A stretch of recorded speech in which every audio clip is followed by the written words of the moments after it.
So first of all, thank you all for braving the weather to come out. I very much appreciate it. Hopefully we'll be out of here with plenty of time for y'all to get home and batten down the hatches so you're not caught in the weather. I think I'd like to start just by, saying what I said on election night. Thank you all so very, very much for your support. A lot of the folks in this room either knocked on doors or helped financially or were supported by being at the events and all that. And I wouldn't be going back to Topeka without your help. So I just want to start by saying thank you one more time. I'm humbled to have so many people pulling for me and pulling for the things that we all believe in and helping me go back to work on them. I'm going to take probably about 30 or 40 minutes to talk about some things that either I know are going to happen or that I'm going to be directly involved in working on in the next session. And I'm going to leave plenty of room for questions at the end, good 20 minutes or so. And then if you don't want to ask questions in front of everybody, please feel free. We're going to hang out for about a half hour because we can't leave till all the donuts are gone. And we'll talk. We can talk one-on-one if there's specific things that I didn't hit and that didn't get hit in the questions and answers. This session is going to be a lot more fun than the last two sessions that I've been in for a couple reasons. First of all, we have a great new senator for this district who's going to be working with me instead of against me in the Senate to help us advance the things that are important for Leavenworth and for Leavenworth County. I'm thrilled about that because, frankly, I had somebody over in the other chamber going around behind me trying to undo stuff I was trying to do, and that made things twice as hard. The other thing that's going to make this session a lot better than the last two terms is we now have a supermajority +4 in both houses. I know. The last two terms that I've been in the legislature, we had a supermajority, but you get 3 Republicans in a room, you got 5 opinions, and so it's very hard. We're not like the Democrats. The Democrats, they lock arms and they vote block. Vote as a voting block on every single bill. And we don't, this year we should have, even if a few people fall off, we should be able to hold strong and override vetoes, the governor's vetoes. And, I expect that she's going to veto a lot. I expect that she's going to test us right away. But that should allow us to advance on a lot of things that have been stuck by 2 or 3 votes. And it's not just the number of Republicans that we're going to have in our caucuses, it's the kind of the flavor of the Republicans we're going to have. There were a few Republicans in the Senate chamber that didn't vote with us. Either, for one reason or another, they were mad at leadership or whatever. They weren't voting with us, and they're not coming back. They've been replaced. And so, especially in the Senate, we've got a much stronger Republican caucus, so we should be able to get a lot of things done that we weren't able to get done last term or the term before. And I'll just tell you for nothing that the number one priority for the Speaker and for the President of the Senate is taxes, and especially property taxes. We all heard it, every one of us. The entire Senate was up this last year, and of course the House was up again this year. And when we were going door to door, every single one of us heard property taxes, do something about property taxes. And I'd like to kind of tell you where we're at now, because it'll explain where we're going in the future. Last session, we sent the governor 3 separate tax packages. And all of those tax packages, they were kind of mega bills. They had some property tax, some sales tax, and some income tax relief. In the property tax category, all of the bills that we sent her had a reduction of the state mill levy. There's a 20 mill levy that the state has in statute.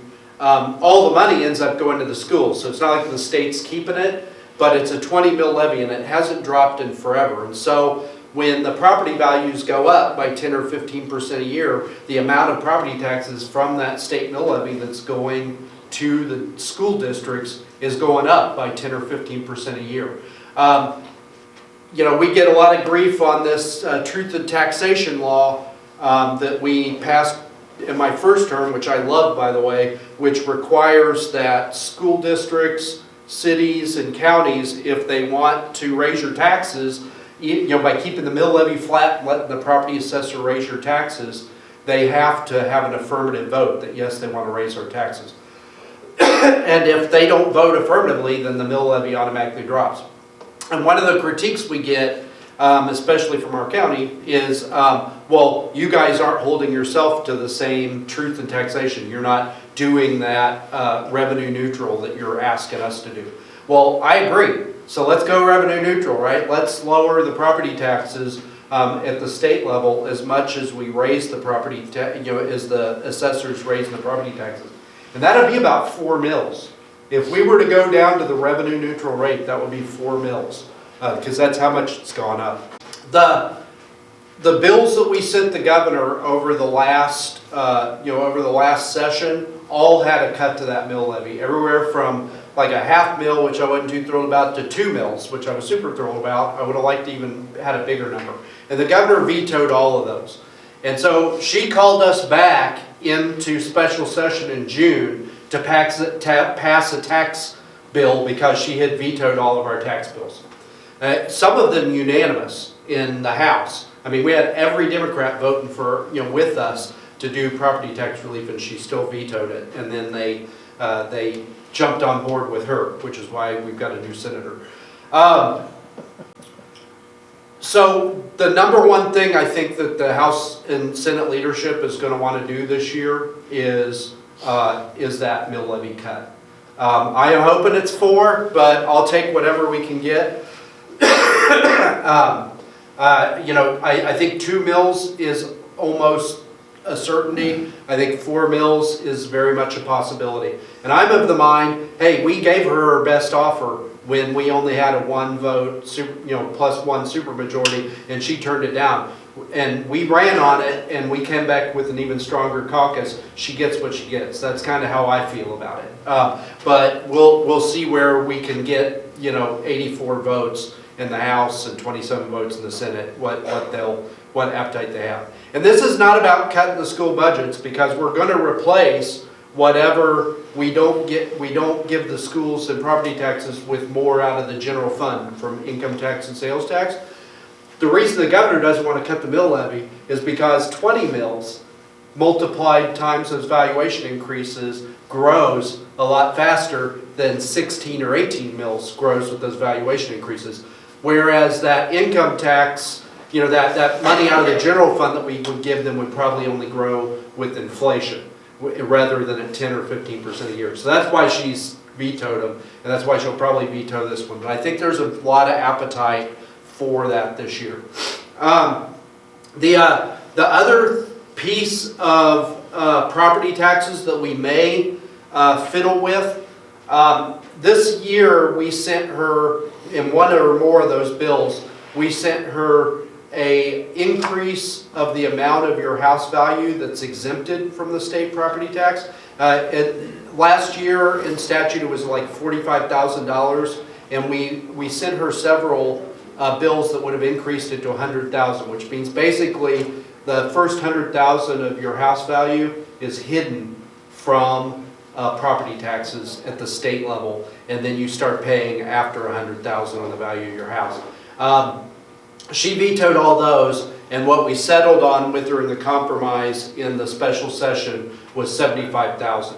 So I would not be surprised if we also bump that up to $100,000. It's not as big a cut to your property taxes as the mill levy is, but it's a cut, and I'm all for cuts. So that's the kind of property taxes for everybody, and I'm almost certain we're going to do some of that this session. The real solution to the problem is capping the valuation increases, and I'm not sure we're going to get there. I think that that's the solution. I think that's what we need to do. And even the county commission says that they're for it. I think they say they're for it because they know that it's very difficult to do, but they say that they're for it. And what it would do is basically the house that you're living in, when the property assessor comes and says your house is worth 10 or 15% more than it was a year before, the actual increase would be capped at 4%. So even though the assessor says it's worth 15% more, your valuation couldn't go up more than 4%. So even if the county commission and the school board and the city commission keep your mill levy flat, your property taxes won't go up more than 4% on the house that you live in. That's the real solution. The problem is that the farms and the ranchers don't like it. And the reason they don't like it is they're afraid in some of those rural counties where there's more cows than people, the county commission is going to go after the agricultural land to get the money that they're not getting from the homesteads. And so that's why they're opposed to it. And frankly, the Kansas Farm Bureau, Kansas Livestock Association, they have a really loud voice in our legislature because agriculture is such a huge part of our economy here in Kansas. So I'm not giving up on it. There has to be a way to thread this needle.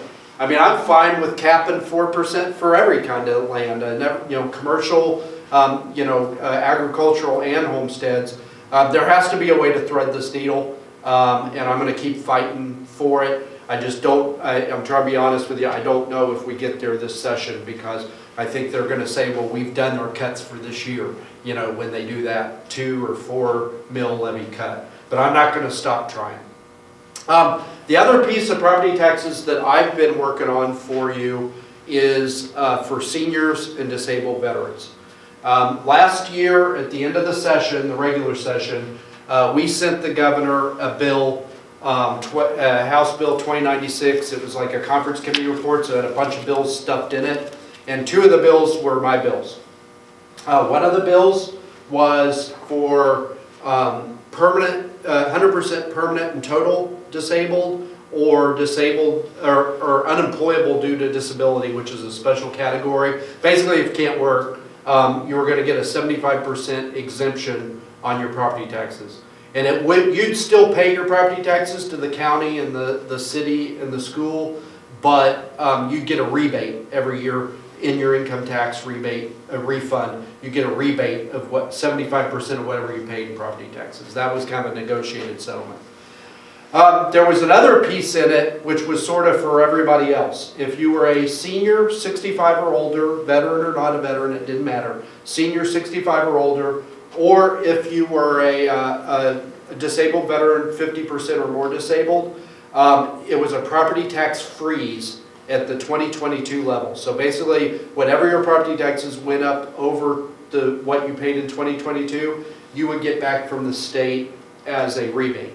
It had some income and house limit requirements, but they were pretty generous. I think the house value was at $500,000 and the income limit was at $80,000, but it did include your military retirement, it did include your state employee retirement, it did include your Social Security, it did include your disability payment. So per near everybody in Leavenworth would have qualified for that property tax freeze. So I was pretty thrilled about it. And those went to the governor, but they went packaged with some stuff that I didn't really care for either, and she used that as an excuse to veto the whole bill. And because it was at the end of the session, it was, we sent it to her during the veto session, we couldn't come back and override the veto. So I have already drafted a bill for this year. It expands what we sent her last year on the total disability. So the bill that we sent her last year, you had to be permanent and total or unemployable due to disability. This adds 100% disabled, whether you're permanent or total. So anybody 100% disabled or more, 75% exemption. And I've already got a ton of co-sponsors for it, so I'm pretty confident that it'll pass. The hardest thing with these bills is, when you're trying to do stuff for veterans or you're trying to do stuff for seniors, you ain't got a lobbyist, right? If you're trying to like protect one industry from another industry or fix insurance or this or that, lobbyists come out of the woodwork to help you with your bill. But if you're trying to cut taxes for seniors and veterans, you're on your own. And it's, you know, a lot of y'all came up and helped me with that bill, and that's how we got stuff done, was people, you know, just folks from different districts coming up and talking. But most of the districts in our state don't have a lot of veterans. They have like less than 1% veterans in their district, and so they didn't really understand the need. Well, now they understand the reason we're doing it. You know, it's for those veterans that are here now, but it's also about retaining talent in our state. You know, right? You know, we separate in Kansas 3,000 veterans every year for between Fort Leavenworth, Fort Riley, and McConnell Air Force Base. They've got, you know, they've got degrees. A lot of them have advanced degrees. They've got spouses that have degrees or advanced degrees. They've got great health insurance, plus all their you know, their VA medical care. A lot of it's delivered on the economy. So their federal dollars that they get for their health care props up our healthcare system. And I think that, and you know, they will be here in our workforce. We've got 80,000 jobs that are unfilled right now. We can get those folks to come here, to stay here, and fill those jobs. Right now, they're going to Texas and Florida because they don't have a property tax. I think we've successfully communicated that in both houses. I think legislators now understand why this isn't just for veterans, it's for Kansas. And you know, the senior thing's kind of self-explanatory. We don't want seniors having to leave the state when they retire to go other places. We want them to stay in Kansas. And so I think we've reached that critical mass of legislators understanding.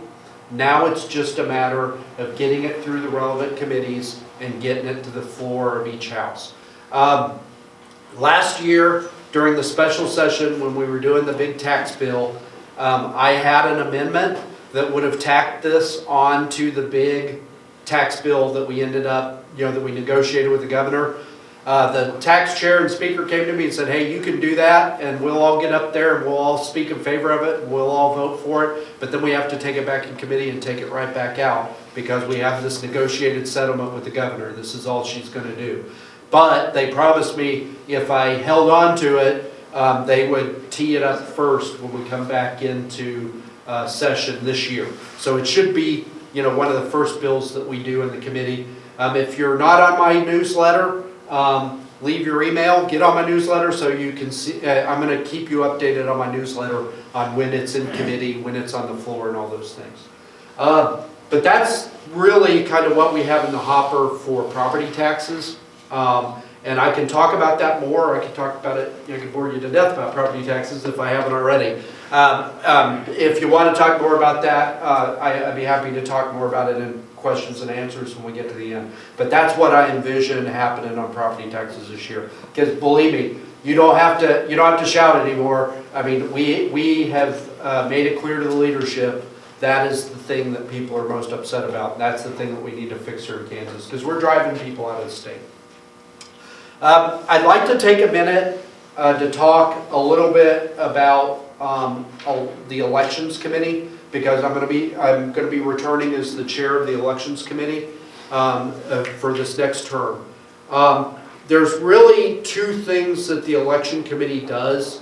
One of them is the campaign finance law and the campaign finance rules, and the other one is obviously like how our elections are run in the state of Kansas. And you know, the elections thing's kind of sexy, you know, it's the thing that everybody's always talking about, but the campaign finance stuff's pretty important too, and we're going to be doing a lot of work on that as well.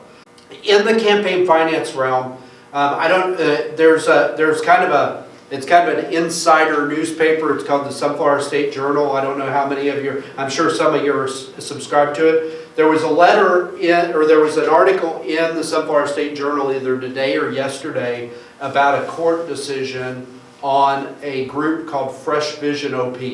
It was a citizens group of people who came together because they were upset about some things going on in Overland Park. I mean, this is like democracy at its heart, right? This is grassroots people organizing to redress their grievances with our government, which is guaranteed in the First Amendment of the Constitution of the United States. I mean, it's fundamental to who we are, right? Well, they got together and they started working, and the Kansas Governmental Ethics Commission came after him and said, "You're a PAC, you need to file, you haven't done this, you haven't done that." And they started going after him using the campaign finance law, and it had the effect of silencing them. Because in order to fight the Kansas Governmental Ethics Commission, they had to go hire lawyers, and they had to go spend money. And it took years and years and years in court fighting to say, hey, we're not a political action committee. We're a group of citizens getting together to try to make our voices heard to our government. Well, after years and years and years of court cases, I think it was this last week, the judge decided, no, you're not a PAC, and told the Governmental Ethics Commission, you can't treat them as a PAC. And in a previous decision, they told them that, hey, you can go get your court costs back and your lawyer costs back from the Governmental Ethics Commission, which is us, right? It's coming from the state government. So I'm sure they're going to come to us wanting money to pay those legal fees. The heart of that is there's some real vagaries in our campaign finance law that allows the Governmental Ethics Commission to kind of interpret things the way they want to interpret them. And it has the effect of chilling free speech, right? Because the U.S. Supreme Court said, long time ago, that money equals speech when it's money spent for political campaigns, right? Because it takes money to advertise. It takes money to buy those yard signs, to do those push cards. And so when somebody's contributing to a campaign or contributing to a political action committee or contributing to a party, they're exercising free speech. They're giving them money to speak, right? Well, there are three things in our campaign finance law. We had a big interim committee last year or 2 years ago on this. There are three things in our law that are really, really vague. One of them is the definition of a PAC. What is a political action committee? What makes you a political action committee? And this judge stopped just short of saying that it was unconstitutional, the law, but he said everything but it's unconstitutional. I think if they keep appealing upwards, the Supreme Court will say it's just too vague. Everybody's a PAC under that definition. It says if a major purpose of your organization is to advocate for candidates, you're a PAC. Not the major purpose, not the only purpose, just a major purpose. And so it's so vague that they can kind of, well, one of your purposes is advocating for candidates, so you're a PAC. You've got to do all these filings.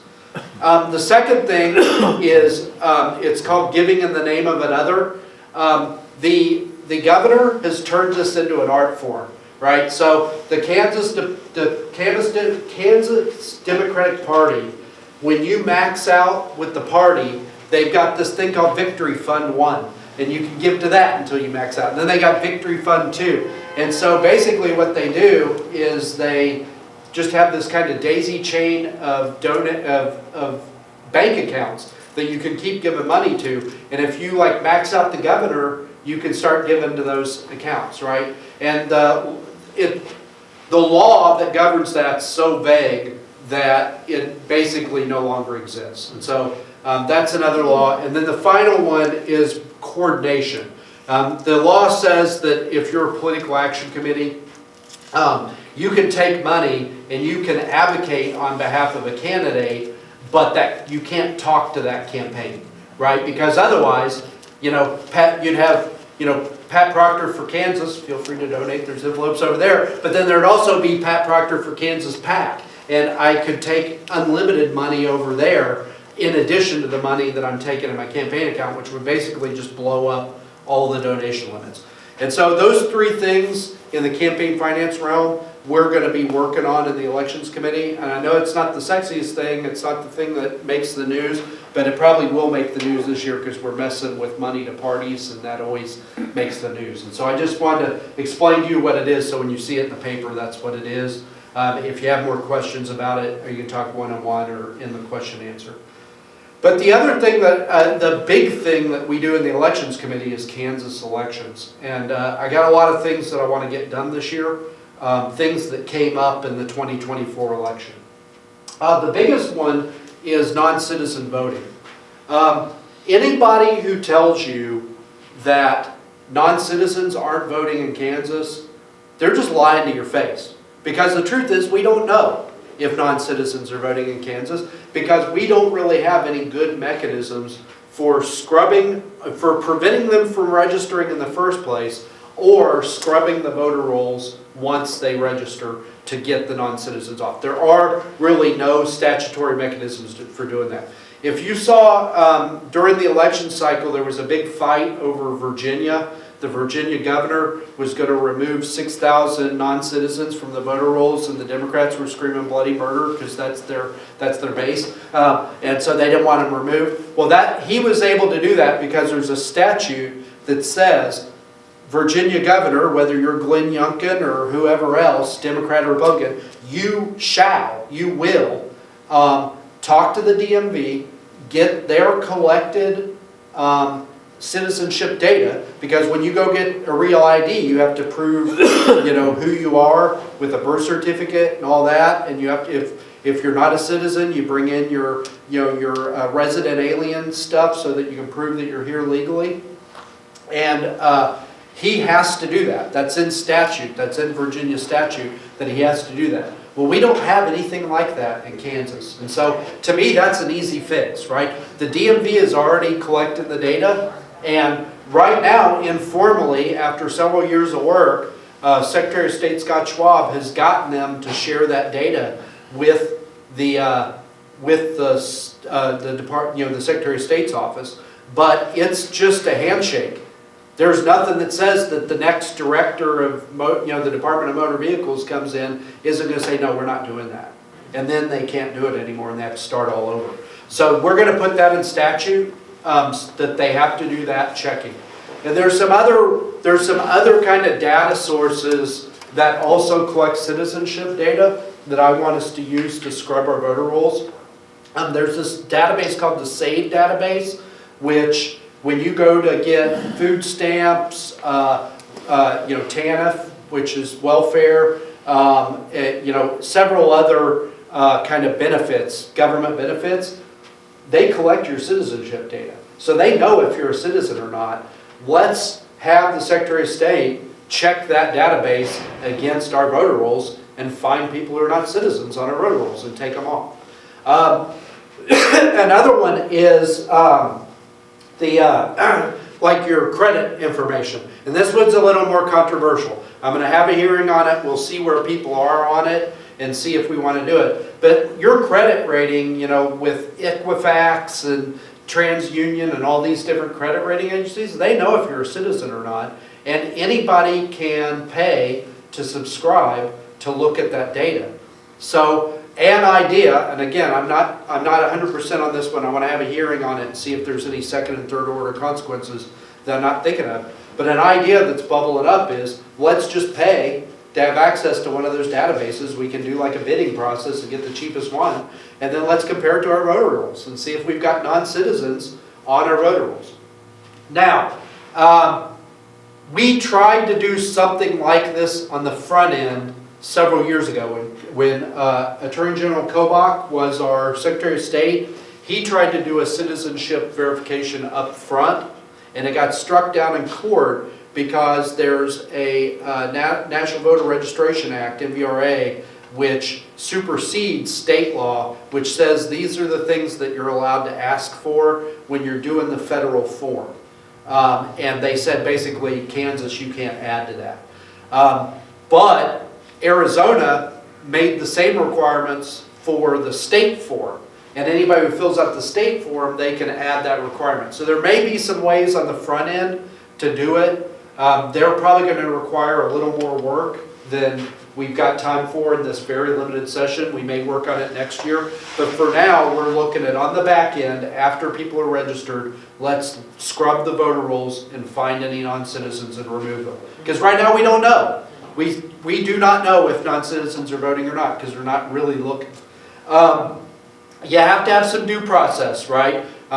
If somebody is removed from the voter rolls, because they weren't a citizen when they got their driver's license, they have to have a mechanism where they can come in and say, look, I've become a naturalized citizen, and then they can, get back onto the voter roll. We have to have that, and we have to have a good stretch of time, and I'm committed to making sure all that's in the law. I mean, my wife is a naturalized American citizen. I don't want American citizens to be disenfranchised, and so we have to have a mechanism for people to appeal if they're taken off and get back on if they're actually a citizen now. But I think this is something we need to do. Once we pass all these laws, how do we protect them from the Kansas Supreme Court? Because the Kansas Supreme Court is, shall we say, left of center on most issues. No. And as soon as we do this, the ACLU, League of Women Voters, Loud Light, Appleseed, they're going to sue. They're going to sue to stop the laws saying they're unconstitutional.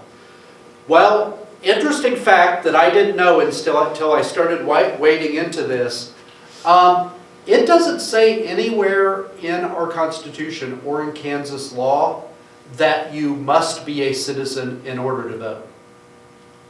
It says in our Constitution that you can't prevent a U.S. citizen who is 18 years of age and a resident of Kansas from voting without due process of the law, right? So if somebody's convicted of a felony, you can take away their right to vote until they complete their sentence. But nowhere in the Constitution and nowhere in statute does it say you must be a U.S. citizen in order to vote.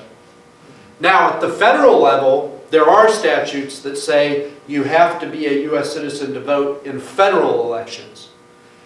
And there is a court case in Kansas that interprets the Constitution to mean that you have to be a citizen, but that only applies to state races. And so we have no laws saying that a citizen can't vote in a state or municipal election, and we have one court decision that says non-citizens can't vote in state races. But there's nothing to stop Wyandotte County tomorrow from allowing, I'm picking on Wyandotte County, but it could be any county.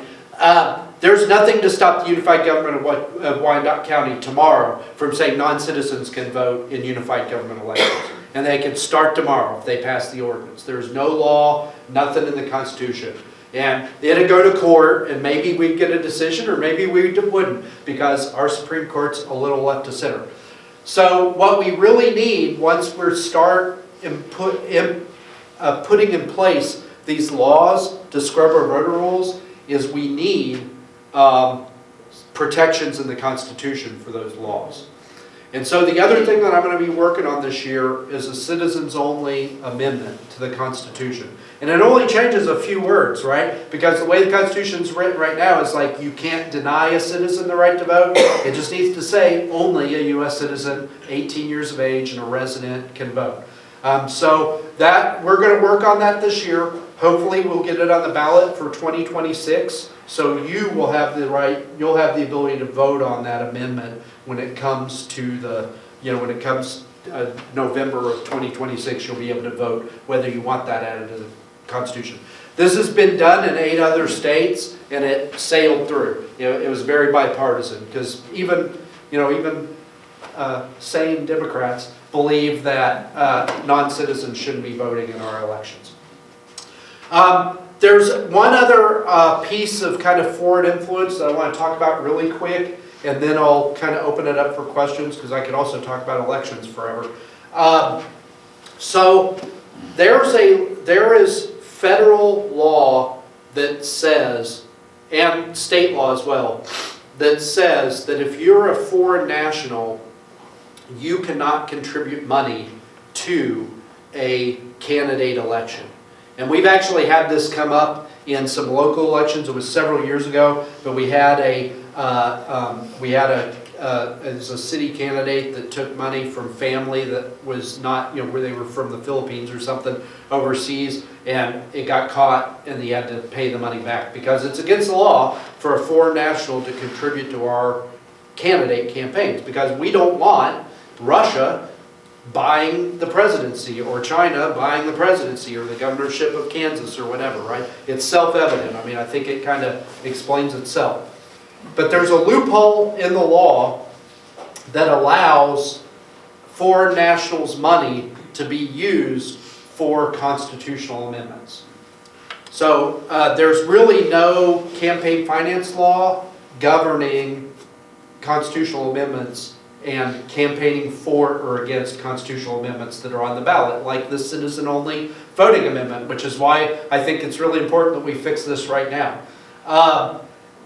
And this is not a hypothetical. This is not like this could happen. We should, and I admit that a lot of the things that I work on in the elections committee, I'm like trying to plug holes before they're exploited, you know, because that's what you do. You don't wait until a vulnerability is exploited before you fix it. But this is a vulnerability that has been exploited in Kansas in the last few years. If you remember the 2022 Value Them Both Amendment, constitutional amendment fight, the pro-abortion groups spent something like $20 million in the state of Kansas on vote no, on killing that amendment. $1.6 million of that came from one guy. His name's Hans-Jörg Wyss. I've almost certainly butchered that name. He's a Swiss national. He lives in America, but he's a Swiss foreign national. He gave to a group called Arabella, which gave to another fund that was doing advertising against the Value Them Both Amendment right here in Kansas. So this is a thing that has happened. And before we have this citizens-only voting amendment on the ballot in 2026, I want to plug this hole so I don't have Hans-Jörg Wyss writing checks to ACLU and the League of Women Voters of Kansas to kill our amendment. We got to plug this hole. And so this has been done in other states. It's been ruled constitutional. We have the right to limit what foreign nationals can do in America. That is, they are not citizens of the United States. The courts have over and over again said, especially in election-related activities, we have the right to, we have the power as a legislature to limit what foreign nationals can do in our country and in our state. So that will be one of the things that we queue up for this year. There's a more controversial measure that I'm also going to take a look at. It may take a couple of years to actually get to the floor because it's pretty complicated.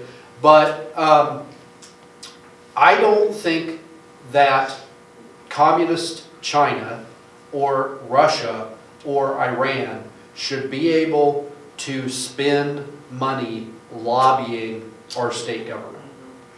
I think that that's self-evident. I don't, we're fighting for laws on limiting foreign adversaries from owning land next to military installations. We're fighting for laws to divest our state retirement fund from adversary countries so that Capers isn't funding communist China, which it was until we passed that law. But we are being lobbied by China, by Russia, by Iran, by these foreign adversaries against protecting our citizens.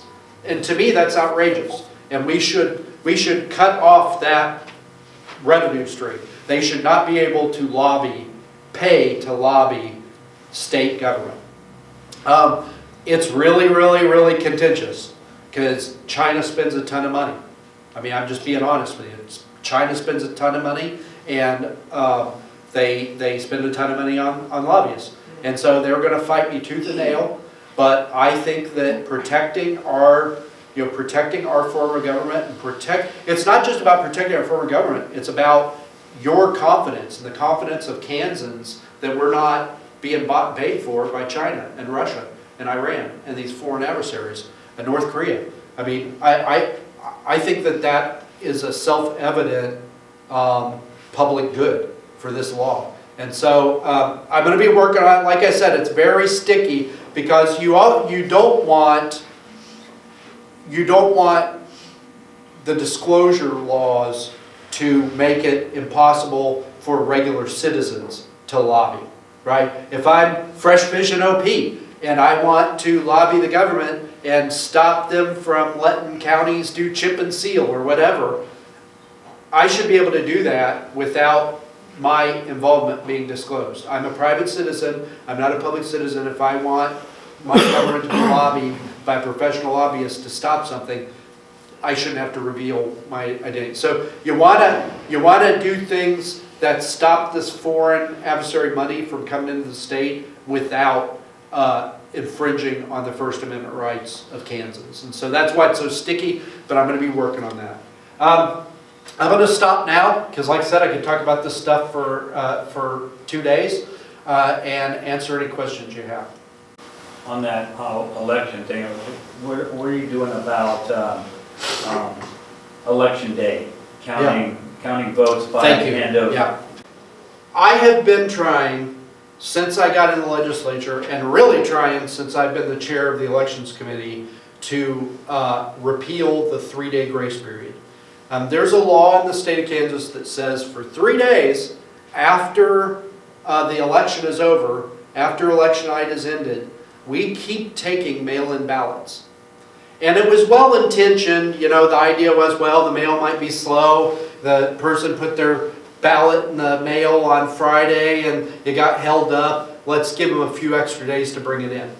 But there are some problems that have been revealed with that law. I think it was passed in 2017. There have been some problems revealed with that law since we passed it.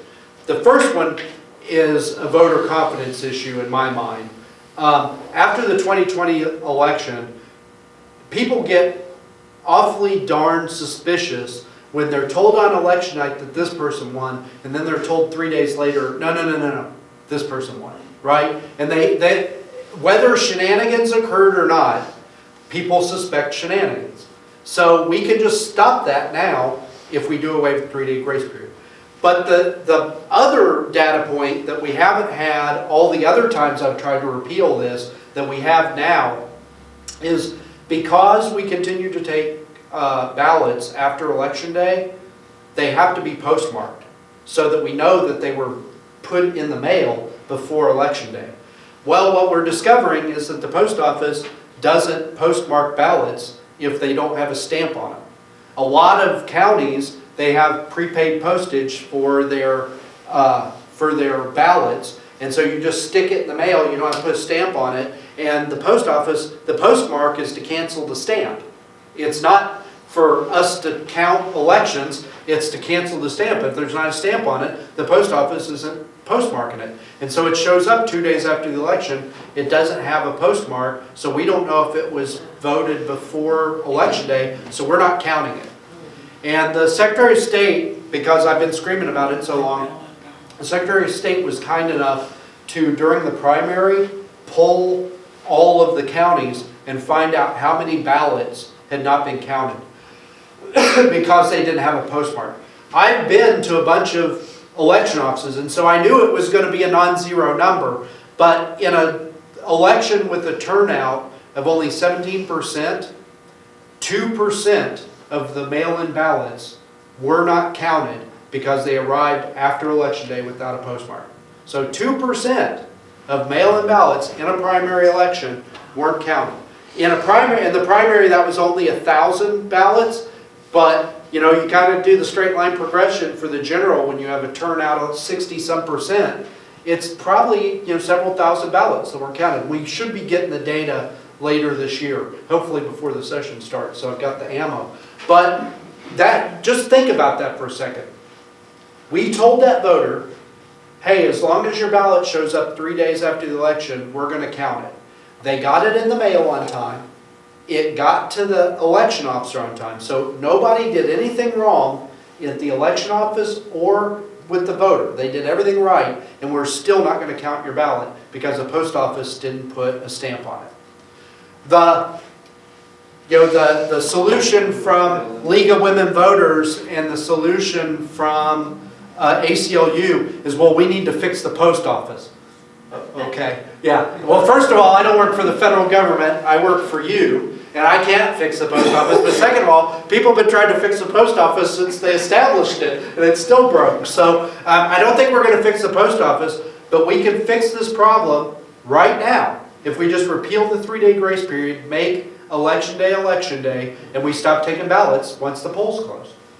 And then it doesn't matter if it's postmarked. The only way you could have voted it after Election Day is if you're sending the ballot back through a time machine. So it doesn't have to be postmarked. So that's another thing I'm going to try to get done this year now that I've got the ammo.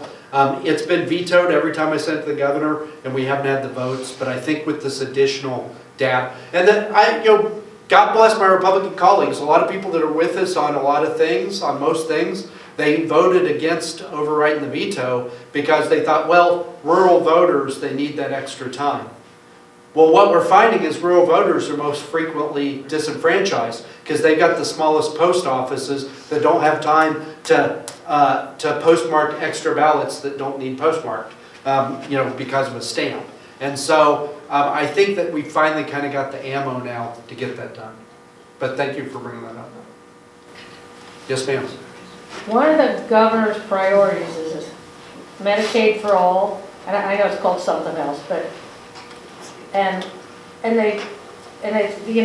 it's passed in all kinds of other states, but I know that'll allow able-bodied people who choose not to work to get the free health care. Yeah. And I know Medicaid's already a mess, but they just sell it like if you're not for that, well, you're some kind of barbarian that you don't care about people. Yeah. But how can you keep that from happening? So that's been one of her priorities for the whole 8 years she's been, or 6 years she's been in, and it's still her priority, but I think it's further away now than it's ever been, now that we've got a +4 supermajority. I have a friend, you know her too, she's wheelchair bound, she relies on a service dog to live, and she requires on in-home care coming several times a week for her to remain independent, not go to a nursing home. And she waits months and years for services from Medicaid. And she's eligible today. She's the kind of person, severely disabled, not able to work a full-time job, that we created Medicaid for. And she's already waiting months and years. We found out last session that that folks waiting on the intellectual disability list for services, the waiting list was like 10 years. Those are people that Medicaid was designed for, and they're waiting 10 years now.